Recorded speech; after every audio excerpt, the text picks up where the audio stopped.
lighting. Here's a 101 on lighting. Here's 6 12-volt bulbs, and one is wired in series, much like your old Christmas tree lights, where it goes into one side of the bulb and out the other. And when one goes out, they all go out. The other ones are parallel, each drawing 12 volts from the leads. The difference is that in series they only burn at 4 volts each. In the bottom series they burn at 12 volts each. So in order to get dim light, particularly with street lights or lamps on the platform or something like that, it's best to wire them in series to cut the voltage down so you don't over apply voltage. Next one, please. Here's a case in point. The station had a number of these platform lights, and that's on the left is how it looks to the viewer. On the back is how it looks to the guy that's putting the bulbs in.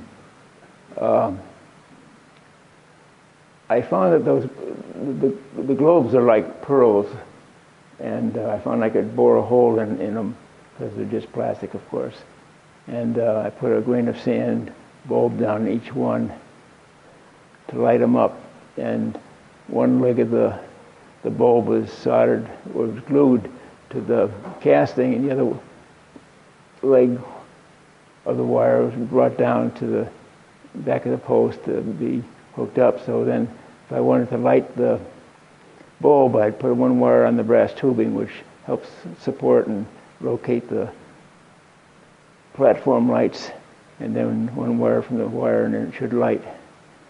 I'm a little bit paranoid to see if it works, but and so far I haven't, but it's coming. Next. Here's a way of making Campbell streetlights work. I wrote an article on this a few years ago too. You replace the column with a 1/8 inch brass rod, tubing rather, and just bore a hole in the bulb support and in the base, and extend it down below the base for making sure you locate it so it doesn't fall over. And you have to bore a hole in the prism too for the bulb to fit, and maybe a little bit in the cap if the bulb has a little point to it. But those work. Next one, please.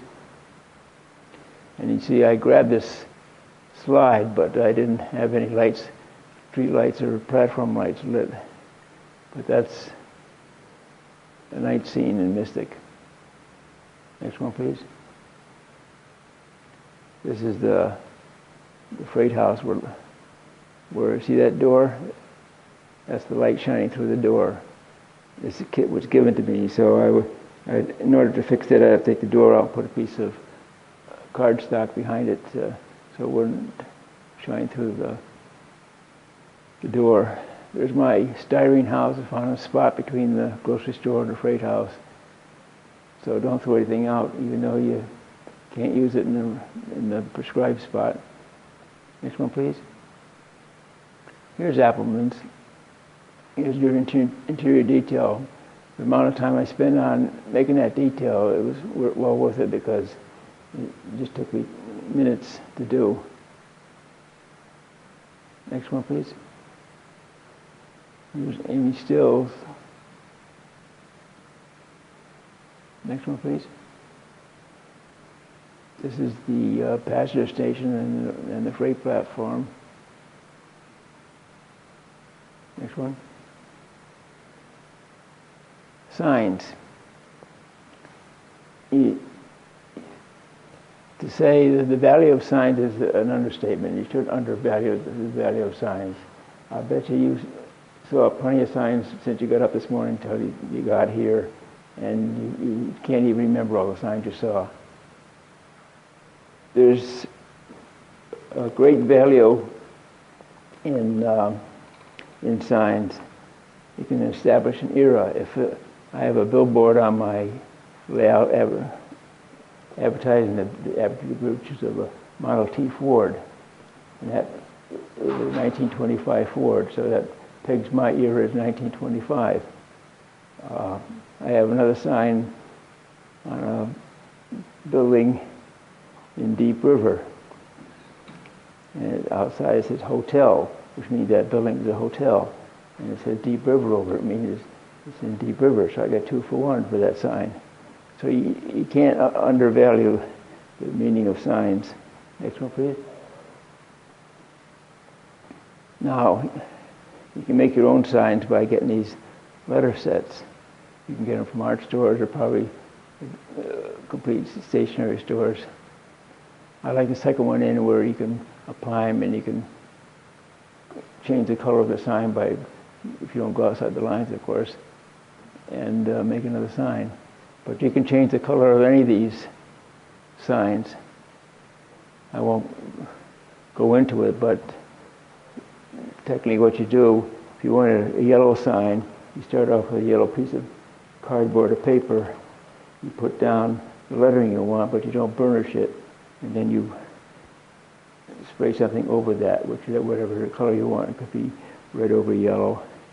And then with Scotch tape, after everything is dry, lift the lettering up. And now you have red over yellow. And you got the yellow lettering. Next one, please.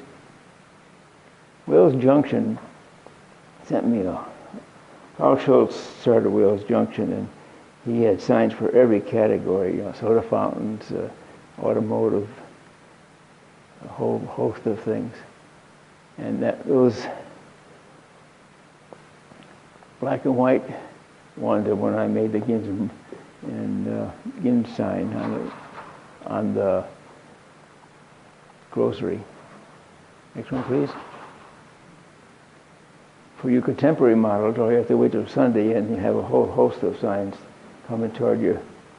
I would suggest you to be sign conscious. Get a cardboard box, and if you see a sign, clip it out, put it in a box. You may not use it right away, but you might not use it for 10 years, but you come back and you see the sign, and yeah, I can use that. And I thought it was nice that the Quaker folks published theirs in all the popular scales. They had O scale, S, H, O, and N. But I put that in for a little joke, but there is really no scales of signs unless you're talking about street signs, like stop signs or yield signs. A big sign in HO is a small one in O scale. And you can interchange them. You can use an O scale sign if you want a big sign on the side of a building. Next one, please. Now, I said that we're going to talk about preparation of signs.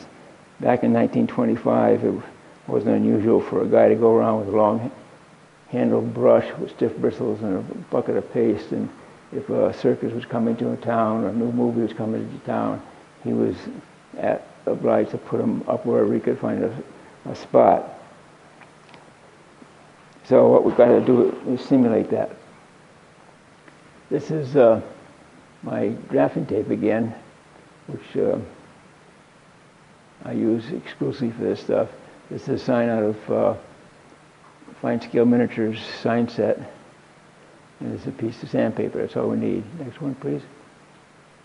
Now I put a piece of tape down right in the center of the sign on the back. The reason for that is so you won't, as you're going through the next process, bore a hole in the sign. Next one, please. So you start in the center of the sign and you go in one direction, wearing away the paper in the back. And when you start to see the blue or the colors of the sign coming through, that's when you stop. Unless you want a sign that's been up for quite a while and you want a ragged edge to it. Next one, please.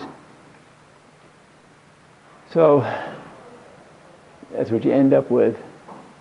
And you take that piece of tape off and maybe give it a couple more swipes, and then you're all set, ready. Next one. Now here's the same sign on the same wall. It's the one, the way I just described, it's the one that comes right out of the sheet. And this one looks, you can see the brickwork showing through the back because it's so thin now. And it looks like it was rolled right on there. This one looks like it's either a cardboard or a metal sign on the side of the building. But the Gins brothers was the one that I particularly am pleased with, because that went right around the clapboards.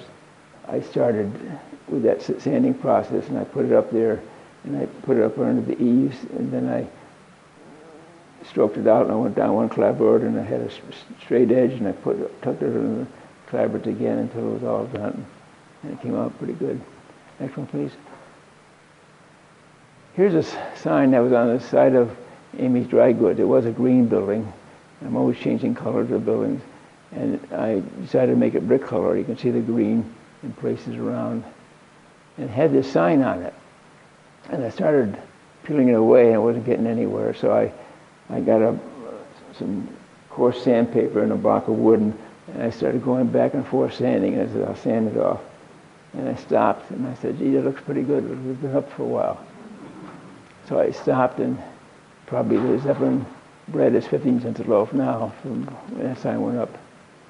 So some things happen by accident. Next one, please. I make my own crossbuck signs. I know you can buy them cheap enough, but they're usually out of plastic. They're usually pretty heavy, and the lettering is jet black. And if anybody has seen these crossbucks, the first thing they go is the lettering gets faded by the sun, and then it gets grayer and grayer.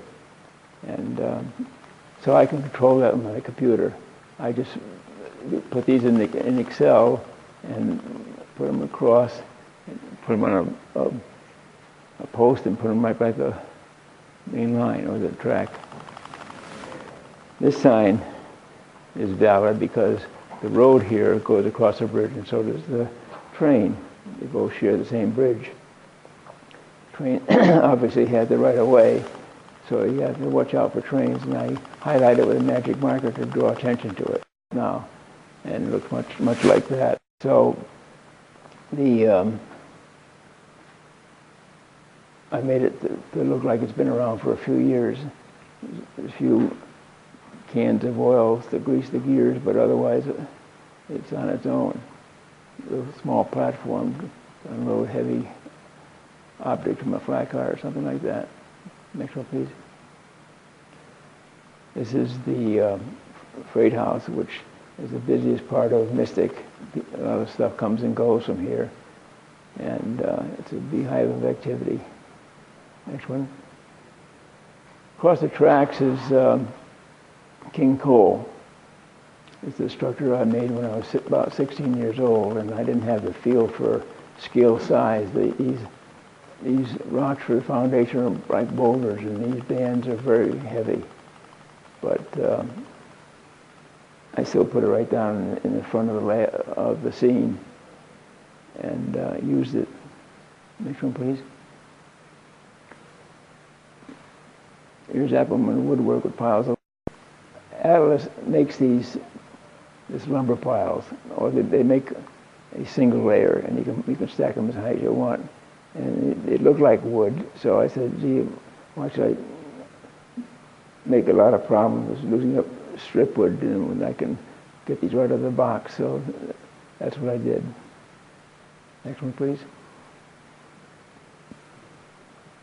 There's a few weeds and cans are starting to collect around Amy's dry goods. Next one. Old man Ginn's got all his fruits and vegetables out on the walk today, and he's got a scale there. He's selling stuff right off the front of the walk. Next one, please. This is a Railroad Avenue structure. I don't know if you remember these. Well, it was all epoxy. The windows and wall are all one piece. And they had a unique look to them. All this design was built in. Even the sway in the roof was built in. and there was a shingle roof that leaked apparently. So now this side and then all of the other side is all corrugated, rusted corrugated iron to prevent the leak. And so I named it Taman Brothers Garage for my grandsons Ben and Matt. This guy is having trouble with his car. I wrote an article for Gauge Gazette on that one. Next one, please. So here we are. Here's our focal point.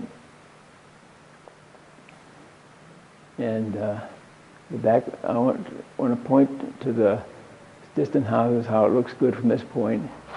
Next one, please. It looks good from this point, too. Next one, please. And it looks okay from here, too. So the way you place them and the way what you do with the background structures is what is important, so that they look in any direction like they should. Next one, please. Here's a track in the streets, and I cut and fitted cardboard that was first. I had glued on some sand on the cardboard and cut and fit that thing. But there's an easier way, putting a piece of paper down, taping it on either end, and then going with the lead on an angle and over the rail and tracing every rail. That way you can glue it right to the cardboard and have a nice fit. Next one, please. There's Perkins Prados. He's a little bit nervous about the leaning towers, but and there's Mangini and Son doing the sign change. Next one, please. Earl, how many slides left do you have? Couple. Couple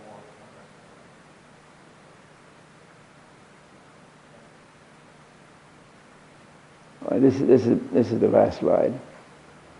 These are the problems. You wouldn't think anybody who has 50 years of modeling experience would have any problem at all putting this scene together, but I do, and you're going to have some problems too, but it's up to your own resourcefulness and ingenuity to get around them.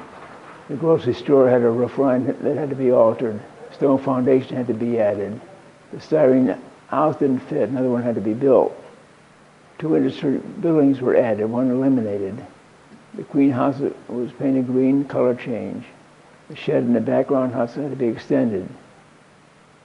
Amy's dry good changed color. Sign couldn't be removed, painted around the sign, which was happened to be a blessing. And Mystic Bank and Kate's building shape modified. There's probably a couple more in there I couldn't remember, but that's. I pointed these things out because you're going to come across the same thing when you do if you try to do the same thing. Okay.